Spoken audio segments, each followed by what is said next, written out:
Hi friends, ಇವತ್ತಿನ ವಿಡಿಯೋದಲ್ಲಿ ನಾನು ನಿಮಗೆ ರಾಜ್ಯ ಸರ್ಕಾರಿ ನೌಕರರಿಗೆ ಸೆವೆಂತ್ ಪೇ ಕಮಿಷನಲ್ಲಿ ಸ್ಯಾಲ್ರಿ ಮತ್ತು ಪೆನ್ಷನ್ ಎಷ್ಟು ಜಾಸ್ತಿ ಆಗುತ್ತೆ ಅನ್ನೋದನ್ನು ತಿಳಿಸ್ಕೊಡಲಿದ್ದೇನೆ. ಸೊ ನಿಮ್ಗೆ ಈಗಾಗಲೇ ಗೊತ್ತಿದೆ, ಸಿದ್ದರಾಮಯ್ಯನವರು ಅನೌನ್ಸ್ ಮಾಡಿದ್ದಾರೆ, ಫಿಟ್ಮೆಂಟ್ ಫ್ಯಾಕ್ಟರನ್ನು 27.5% ಅಂತ ಕನ್ಫರ್ಮ್ ಮಾಡಿದ್ದಾರೆ. ಈ ಕ್ಯಾಲ್ಕುಲೇಷನ್ ಹೇಗಾಗುತ್ತೆ, ನಿಮ್ಮ ಸ್ಯಾಲ್ರಿ ಎಷ್ಟು ಜಾಸ್ತಿ ಆಗುತ್ತೆ, ಎಲ್ಲ ವಿಷಯನ ನಾನು ಇನ್ಫಾರ್ಮೇಷನನ್ನು ಇದರಲ್ಲಿ ತಿಳಿಸ್ಕೊಡಲಿದ್ದೇನೆ. ಹಾಗೂ ಕ್ಯಾಲ್ಕುಲೇಷನ್ ಮಾಡೋದನ್ನು ಸ್ಟೆಪ್ ಬೈ ಸ್ಟೆಪ್ ಎಕ್ಸ್ಪ್ಲೇನ್ ಮಾಡ್ತಾ ಇದ್ದೀನಿ. ಹಾಗಾಗಿ ನೀವು ಈ ವಿಡಿಯೋನ ಒಂದು ಸ್ಟೆಪ್ಪು ಸ್ಕಿಪ್ ಮಾಡದೆ ನೋಡಿ, ಆವಾಗ ಎಲ್ಲ ಇನ್ಫಾರ್ಮೇಷನ್ ಕ್ಲಿಯರಾಗಿ ಅರ್ಥ ಆಗುತ್ತೆ. ಹಾಗೂ ನನ್ನ ಚಾನಲ್ಗೆ ಒಂದು ವೇಳೆ ನೀವು ಸಬ್ಸ್ಕ್ರೈಬ್ ಮಾಡ್ಕೊಂಡಿಲ್ಲ ಅಂದರೆ ಉಚಿತವಾಗಿ ಸಬ್ಸ್ಕ್ರೈಬ್ ಮಾಡ್ಕೊಳ್ಳಿ. ಮತ್ತು ನಿಮ್ಗೆ ಏನಾದರೂ ಡೌಟ್ಸ್ ಇದ್ದರೆ ಈ ಕ್ಯಾಲ್ಕುಲೇಷನಲ್ಲಿ ಕಮೆಂಟ್ ಮಾಡಿ ತಿಳಿಸಿ, ನಾನು ಅದನ್ನು ಕೂಡ ಎಕ್ಸ್ಪ್ಲೇನ್ ಮಾಡ್ತೀನಿ ಸಾಲ್ವ್ ಮಾಡಿ. ಮತ್ತು ನನ್ನ ಸಬ್ಸ್ಕ್ರೈಬರ್ ಒಬ್ಬರು ಕೇಳಿದರು, ಸೆವೆಂತ್ ಪೇ ಕಮಿಷನ್ ಹೊಸದು, ರಾಜ್ಯ ಸರ್ಕಾರಿ ನೌಕರರಿಗೆ ಪೆನ್ಷನ್ ಹಿಂಗೆ ಕ್ಯಾಲ್ಕುಲೇಟ್ ಮಾಡೋದು ಅಂತ ತಿಳಿಸ್ಕೊಡಿ ಅಂತ. ಸೊ ಅದನ್ನು ಕೂಡ ನಾನು ಈ ವಿಡಿಯೋದಲ್ಲೇ ಇನ್ಕ್ಲೂಡ್ ಮಾಡಿದ್ದೀನಿ. ಸೊ ಇದು ನೀವು ಸ್ಯಾಲ್ರಿ ಇವಾಗ ಕರೆಂಟ್ ವರ್ಕ್ ಮಾಡ್ತಿರೋರಾಗಿರ್ಬೋದು ಅಥವಾ ಪೆನ್ಷನರ್ಸ್ ಇಬ್ರಿಗೂ ಯೂಸ್ಫುಲ್ ಆಗುತ್ತೆ. ಸೊ ನಿಮಗೆ ಯಾರಾದರೂ ಪೆನ್ಷನ್ ತಗೊಳ್ಳೋರು ಗೊತ್ತಿದ್ದರೆ ಅಥವಾ ನಿಮ್ಮ ಕಲೀಗ್ಸ್ ಇದ್ದರೆ ಅವ್ರಿಗೂ ಕೂಡ ಈ ಇನ್ಫಾರ್ಮೇಷನನ್ನು ಶೇರ್ ಮಾಡಿ ಅಂತ ಹೇಳ್ತೀನಿ. ಸೊ ಕ್ಯಾಲ್ಕುಲೇಷನ್ಗೆ ಬರ್ತೀನಿ. ಮೊದಲನೇದಾಗಿ ನಾನು ಒಂದು ಎಕ್ಸಾಂಪಲ್ ತಗೊಂಡಿದ್ದೀನಿ. ಫಾರ್ ಎಕ್ಸಾಂಪಲ್, ನೀವು ಇವಾಗ 1/7/2022 ನಂತರ ನೀವು ರಿಟೈರ್ಡ್ ಆಗಿದ್ದೀರ ಅಂತ ಅಂದ್ಕೊಳ್ಳಿ. ಅಥವಾ ನೀವು ಇವಾಗ ವರ್ಕ್ ಮಾಡ್ತಿದ್ರೆ ಸ್ಯಾಲ್ರಿ ಎಷ್ಟು ಅಂತ ನಾನು ಹೇಳ್ತೀನಿ. ಅಥವಾ ನೀವು ಇವಾಗ ರೀಸೆಂಟಾಗಿ 2022 ನಂತರ ನೀವು ರಿಟೈರ್ಡ್ ಆಗಿದ್ದೀರ, ಲಾಸ್ಟ್ ಇಯರ್ 2023ನಲ್ಲಿ ರಿಟೈರ್ಡ್ ಆಗಿದ್ದೀರ ನೀವು ಅಂತ ಅಂದ್ಕೊಂಡ್ರೆ ಅದು ಎಷ್ಟು, ಅವ್ರಿಗೂ ಸೇಮ್ ಇರುತ್ತೆ ಕ್ಯಾಲ್ಕುಲೇಷನ್. ಮತ್ತು ಇವಾಗ ಯಾರು ಸ್ಯಾಲ್ರಿ ಪಡ್ಕೊತಿದ್ದಾರೋ ಅವ್ರಿಗೂ ಸೇಮ್ ಇರುತ್ತೆ. ಸೊ ಅದೇನು ಅಂತ ತಿಳಿಸ್ಕೊಡ್ತೀನಿ. ಮೊದಲನೇದಾಗಿ ಫಾರ್ ಎಕ್ಸಾಂಪಲ್, ಇವಾಗ ನೀವು ವರ್ಕ್ ಮಾಡ್ತಿದ್ದೀರಾ ಇವಾಗ ಅಂದ್ಕೊಳ್ಳಿ.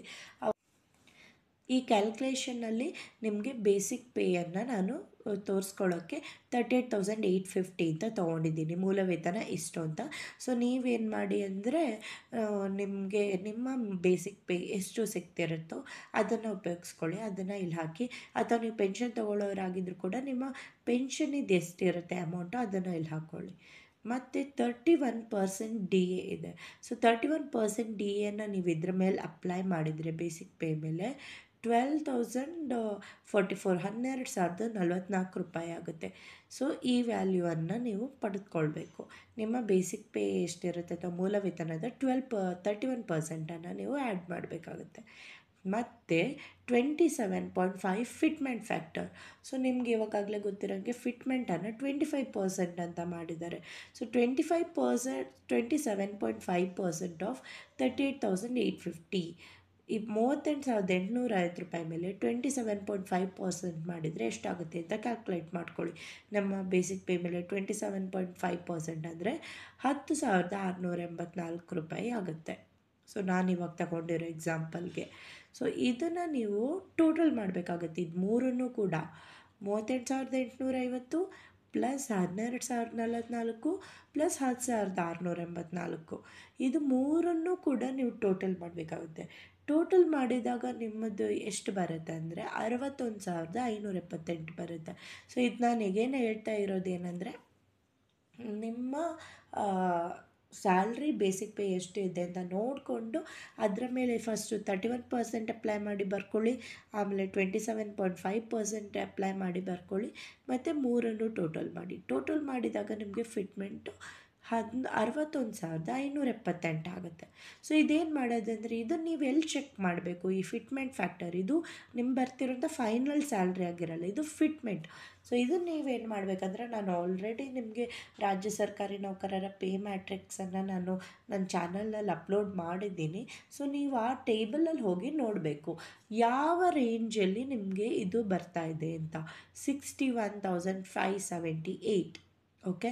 ಸೊ ಫಾರ್ ಎಕ್ಸಾಂಪಲ್, ನಾನು ಅಪ್ಲೋಡ್ ಮಾಡಿದ್ರಲ್ಲಿ 52,800ಇಂದ 62,800 ಒಳಗೆ ಈ ರೇಂಜ್ ಅಂತ ಇರುತ್ತೆ ಅಲ್ವಾ. ರೇಂಜು ಯಾವ ರೇಂಜ್ ಒಳಗೆ ನಿಮ್ಮ ವ್ಯಾಲ್ಯೂ ಬರುತ್ತೋ, ಸ್ಯಾಲ್ರಿ ಫೈನಲ್ ಇದು ಮೂರು ಆ್ಯಡ್ ಮಾಡಿದ ನಂತರ ಯಾವ ರೇಂಜಲ್ಲಿ ಬರುತ್ತೋ ಆ ರೇಂಜಿನ ಅಪ್ಪರ್ ಲಿಮಿಟನ್ನು ತೊಗೊಬೇಕು. ಅಪ್ಪರ್ ಲಿಮಿಟ್ ಅಂದ್ರೇನು, ನಾನು ಹೇಳ್ದಂಗೆ 52,000 ಅಥವಾ ಕ್ಲೋಸೆಸ್ಟ್ ಲಿಮಿಟ್ ಹೇಳ್ಬೋದು 52,000 ಎಂಟುನೂರಿಂದ 62,800 ಇದ್ದರೆ ಆ ಪೇ ಮ್ಯಾಟ್ರಿಕ್ಸಲ್ಲಿ ನಿಮ್ಮದು ಸ್ಯಾಲ್ರಿ ಏನು ಬಂದಿದೆ, ಇದು 61,528, 62,800ಕ್ಕೆ ಹತ್ತಿರ ಇರೋದ್ರಿಂದ ನಿಮಗೆ ಡೈರೆಕ್ಟಾಗಿ 62,800 ಸಿಗಲಿದೆ.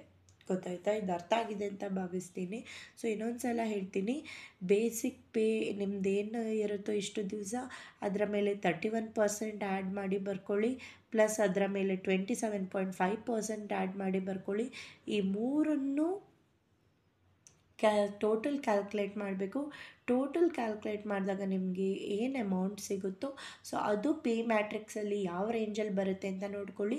ಅದಕ್ಕೆ ಕ್ಲೋಸೆಸ್ಟ್ ರೇಂಜ್, ಫಾರ್ ಎಕ್ಸಾಂಪಲ್ ಇವಾಗ ಒಂದು ವೇಳೆ ಇದು ನನಗೆ 61,578 ಬರೋ ಬದಲು 53,578 ಬಂದಿದೆ ಅಂತ ಅಂದ್ಕೊಳ್ಳೋಣ.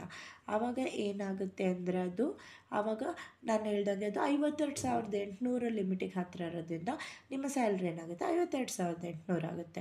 ಸೊ ಈ ಥರ ಇದಿವಾಗ ಕ್ಯಾಲ್ಕುಲೇಟ್ ಆಗಿರೋ ನಮ್ಮ ಸ್ಯಾಲ್ರಿ ಅಪ್ಪರ್ ಲಿಮಿಟಿಗೆ ಹತ್ತಿರ ಇದೆ. ಅಪ್ಪರ್ ಲಿಮಿಟ್ ಅಂದರೆ 52,800 ಮತ್ತು 62,800ರಲ್ಲಿ 62,800 ಅಪ್ಪರ್ ಲಿಮಿಟ್ ಆಗುತ್ತೆ, 52,800 ಲೋವರ್ ಲಿಮಿಟ್ ಆಗುತ್ತೆ.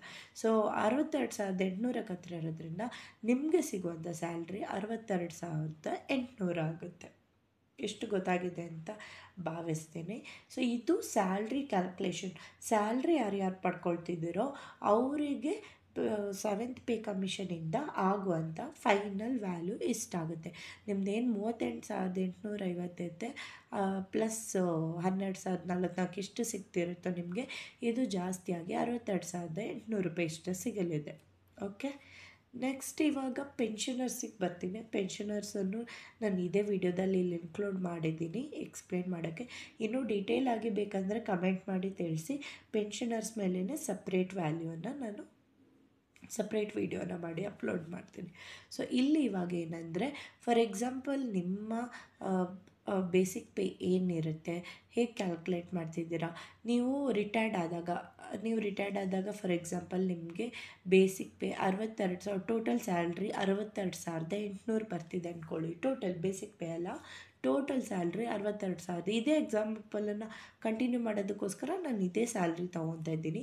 ನಿಮ್ಮ ರಿಟೈರ್ಡ್ ಆಗ್ತಾ ನಿಮ್ಗೆ ಎಷ್ಟು ಸ್ಯಾಲ್ರಿ ಬರ್ತಿರುತ್ತೋ ಅದನ್ನು ನೀವು ಕನ್ಸಿಡರ್ ಮಾಡ್ಕೊಳ್ಳಿ. ಸೊ 62,800 ನಿಮಗೆ ಸ್ಯಾಲ್ರಿ ಬರ್ತಿದ್ರೆ ಅದರ 50% ನೀವು ತೊಗೊಬೇಕಾಗುತ್ತೆ. ಅಂದರೆ 62,800ಕ್ಕೆ 50% 31,400 ಆಗುತ್ತೆ. ಸೊ ಅದನ್ನು ನೀವು ತೊಗೊಬೇಕಾಗುತ್ತೆ. ಸೊ ಒಂದು ವೇಳೆ ನಿಮಗೆ ಫ್ಯಾಮಿಲಿಯವರು ಇವಾಗ ನಿಮ್ಮ ಯಾರು ಪೆನ್ಷನರ್ ಇದ್ರೋ ಅವ್ರು ಡೆತ್ ಆಗಿದ್ದಾರೆ ಅಂದರೆ ಅವರ ಫ್ಯಾಮಿಲಿಗೆ ಏನಂದರೆ ನೀವು ಅವ್ರ ಫ್ಯಾಮಿಲಿಯವರಾಗಿದ್ದರೆ ಅಥವಾ ಮಗನೋ ಹೆಂಡತಿನೋ ಯಾರೋ ಆಗಿದ್ದರೆ ಅಥವಾ ಮಗಳು ಆಗಿದ್ದರೆ ಅವ್ರು ಕ್ಯಾಲ್ಕುಲೇಟ್ ಮಾಡ್ತಿದ್ದೀರಾ ಅಂದರೆ ನಿಮಗೆ ಅವರು ನಿಮ್ಮ ಫ್ಯಾಮಿಲಿಯವರು ರಿಟೈರ್ಡ್ ಆದಾಗ ಎಷ್ಟು ಇರುತ್ತೆ ಅಮೌಂಟು ಅದರ 30% ಕೊಡ್ತಾರೆ. ಇದು ಕ್ಲಿಯರ್ ಇದೆ ಅಂದ್ಕೊತೀನಿ. ಅವರೇ ಪೆನ್ಷನ್ ತೊಗೊಳ್ಳೋದಾದರೆ 50% ಪೆನ್ಷನ್ ಸಿಗುತ್ತೆ, ಅವರ ಫ್ಯಾಮಿಲಿಯವ್ರು ತೊಗೊಳ್ಳೋದಾದರೆ 30% ಸಿಗುತ್ತೆ. ಅವರ ಡೆತ್ ಏನಾದರೂ ಆಗಿ ಅವರ ಫ್ಯಾಮಿಲಿಯವ್ರು ಪೆನ್ಷನ್ ಪಡ್ಕೊತಿದ್ರೆ ಅವ್ರು ರಿಟೈರ್ಡ್ ಆದಾಗ ಎಷ್ಟು ಅಮೌಂಟ್ ಇರುತ್ತೋ ಅದರ 30% ಸಿಗುತ್ತೋ. ಇದರಲ್ಲಿ ಯಾವ ವ್ಯಾಲ್ಯೂ ಅಂತ ನೋಡಿಕೊಂಡು ನೀವು ಕನ್ಸಿಡರ್ ಮಾಡ್ಕೊಳ್ಳಿ. ನಾನಿವಾಗ ಕ್ಯಾಲ್ಕುಲೇಷನ್ಗೆ ಅವರೇ ಪೆನ್ಷನ್ ತೊಗೊತಿದ್ದಾರೆ ಅಂತ ಭಾವಿಸ್ಕೊಂಡು ಕ್ಯಾಲ್ಕುಲೇಟ್ ಮಾಡ್ತಾಯಿದ್ದೀನಿ. ಅಂದರೆ 31,400 ರೂಪಾಯಿಯನ್ನು ಕನ್ಸಿಡರ್ ಮಾಡ್ತಾಯಿದ್ದೀನಿ. ಸೊ ಇದರ ಮೇಲೆ ಮತ್ತೆ ನೀವೇನು ಮಾಡಬೇಕಂದ್ರೆ ಸೇಮ್ ಇದೇ ಥರ ಇದು ನಿಮ್ಮ ಬೇಸಿಕ್ ಪೇ ಆಗುತ್ತೆ. ಅಂದರೆ ನೀವು ರಿಟೈರ್ಡ್ ಆಗ್ತಾ ಇದ್ದಾಗ ತೊಗೊಳ್ತಿದ್ದಂಥ ಸ್ಯಾಲ್ರಿಯ 50% ನಿಮ್ಮ ಬೇಸಿಕ್ ಪೇ ಆಗುತ್ತೆ. ಓಕೆ, ಇದು ಗೊತ್ತಾಗಿದೆ ಅಂದ್ಕೊತೀನಿ ಇಷ್ಟರವರೆಗೆ. ಸೊ ಇಲ್ಲಿ ನೆಕ್ಸ್ಟು ಏನು ಸೇಮ್ ನಾವು ಹೇಗೆ ಸ್ಯಾಲ್ರಿನ ಕ್ಯಾಲ್ಕುಲೇಟ್ ಮಾಡಿದ್ವು ಅದೇ ಥರ ಸ್ಟೆಪ್ ಫಾಲೋ ಮಾಡಬೇಕು.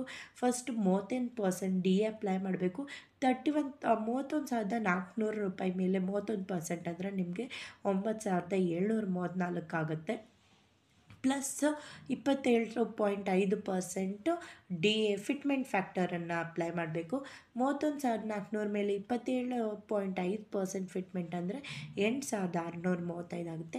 ಮತ್ತು ಇಲ್ಲಿ ನಾವು ಹೇಗೆ ಬೇಸಿಕ್ ಪೇ ಡಿ ಎ ಮತ್ತು ಫಿಟ್ಮೆಂಟನ್ನು ಆ್ಯಡ್ ಮಾಡಿದ್ವು ಸೇಮ್ ಅದೇ ಥರ ಪೆನ್ಷನರ್ಸ್ ಕೂಡ ನಿಮ್ಮ ಬೇಸಿಕ್ ಅಂದರೆ ನಾನು ಆಲ್ರೆಡಿ ಹೇಳಿದೆ ನಿಮ್ಮ ಸ್ಯಾಲ್ರಿ 50% ನಿಮ್ಮ ಬೇಸಿಕ್ ಆಗಿರುತ್ತೆ. ಸೊ ಸ್ಯಾಲ್ರಿ ಅಂದರೆ ರಿಟೈರ್ಡ್ ಇದ್ದಂಥ ಸ್ಯಾಲ್ರಿ 50% ನಿಮ್ಮ ಬೇಸಿಕ್ ಆಗುತ್ತೆ. ಆ basic plus 31% D A plus 27.5% ಇದು ಏನಿರುತ್ತೆ ಇದನ್ನು ಅಪ್ಲೈ ಮಾಡ್ಕೊಳ್ಬೇಕಾಗುತ್ತೆ. ಸೊ ಆ್ಯಡ್ ಮಾಡಿ, ಇದು ಮೂರನ್ನು ಆ್ಯಡ್ ಮಾಡಿದಾಗ 31,400, 9,734, 8,635 ಆ್ಯಡ್ ಮಾಡಿದಾಗ ನಿಮಗೆ 49,769 ಆಗುತ್ತೆ. ಇದು ನಿಮ್ಮ ಸ್ಯಾಲ್ರಿ ಆಗುತ್ತೆ, ಅಥವಾ ಪೆನ್ಷನ್ ಆಗುತ್ತೆ. 8th ಪೇ ಕಮಿಷನಲ್ಲಿ ಫೈನಲಿ ಸಿಗುವಂಥ ಪೆನ್ಷನ್ ಇದಾಗಿರುತ್ತೆ. ಸೊ ಇದರಲ್ಲಿ ಒಂದು ವ್ಯತ್ಯಾಸ ಏನಂದರೆ, ಸ್ಯಾಲ್ರಿ ಕ್ಯಾಲ್ಕುಲೇಷನ್ ಮತ್ತು ಪೆನ್ಷನ್ ಕ್ಯಾಲ್ಕುಲೇಷನಲ್ಲಿ, ಸ್ಯಾಲ್ರಿ ಕ್ಯಾಲ್ಕುಲೇಷನಲ್ಲಿ ನೀವು ನೋಡಿದಂಗೆ ಟೋಟಲ್ ನಿಮಗೆ ಬಂದಮೇಲೆ ಎಗೇನ್ ನೀವು ಪೇ ಮ್ಯಾಟ್ರಿಕ್ಸಿಗೆ ಹೋಗಿ ಆ ವ್ಯಾಲ್ಯೂ ಎಲ್ಲಿದೆ ಅಂತ ನೋಡಿ ಅದಕ್ಕೆ ಕ್ಲೋಸೆಸ್ಟ್ ಇರುವಂಥ ಲಿಮಿಟ್ ಅಥವಾ ಅಪ್ಪರ್ ಲಿಮಿಟ್ ಅಥವಾ ಲೋವರ್ ಲಿಮಿಟನ್ನು ಕನ್ಸಿಡರ್ ಮಾಡ್ತೀವಿ. ಸೊ ಈ ಸ್ಟೆಪ್ ಒಂದು ಏನಿದೆ ನಿಮ್ಮ ಪೆನ್ಷನ್ ಕ್ಯಾಲ್ಕುಲೇಷನಲ್ಲಿ ಸ್ಕಿಪ್ ಆಗಿರುತ್ತೆ. ಇಲ್ಲಿ 49,769 ಬಂದರೆ ಅದೇ ನಿಮ್ಮ ಫೈನಲ್ ಸ್ಯಾಲ್ರಿ ಅಥವಾ ಪೆನ್ಷನ್ ಆಗಿರುತ್ತೆ. ಇದನ್ನು ಮತ್ತೆ ನೀವು ಪಿ ಮ್ಯಾಟ್ರಿಕ್ಸ್ ಒಟ್ಟಿಗೆ ಕಂಪೇರ್ ಮಾಡಿ ಫಿಟ್ಮೆಂಟ್ ಮಾಡ್ಕೊಳ್ಳೋ ಹಾಗಿಲ್ಲ. ಯಾಕಂದರೆ ಇದು ನೀವು ರಿಟೈರ್ಡ್ ಆಗಿ ತೊಗೊಳ್ತಿರೋಂಥ ಸ್ಯಾಲ್ರಿ ಆಗಿರೋದ್ರಿಂದ ಈ ಮೂರನ್ನು ಆ್ಯಡ್ ಮಾಡಿ ಬರೋಂಥ ಸ್ಯಾಲ್ರಿ ನಿಮಗೆ ಇದು ಇಷ್ಟಿರುತ್ತೆ. ಆದರೆ ಸ್ಯಾಲ್ರಿ ಯಾರು ಕರೆಂಟ್ ತೊಗೊತಿದ್ದೀರೋ ಅವ್ರಿಗೆ ಪೇ ಮ್ಯಾಟ್ರಿಕ್ಸ್ಗೆ ಹೋಗಿ ಚೆಕ್ ಮಾಡಿಕೊಂಡು ಅಪ್ಪರ್ ಲಿಮಿಟಿಗೆ ನಿಮ್ಮ ಸ್ಯಾಲ್ರಿ ಕನ್ವರ್ಟ್ ಆಗುತ್ತೆ. ಸೊ ಈ ಇನ್ಫಾರ್ಮೇಷನ್ ಯೂಸ್ಫುಲ್ ಆಗಿದೆ ಅಂತ ಭಾವಿಸ್ತೀನಿ. ಡೌಟ್ ಇದ್ದರೆ ಕಮೆಂಟ್ ಮಾಡಿ ತಿಳಿಸಿ. ಧನ್ಯವಾದಗಳು.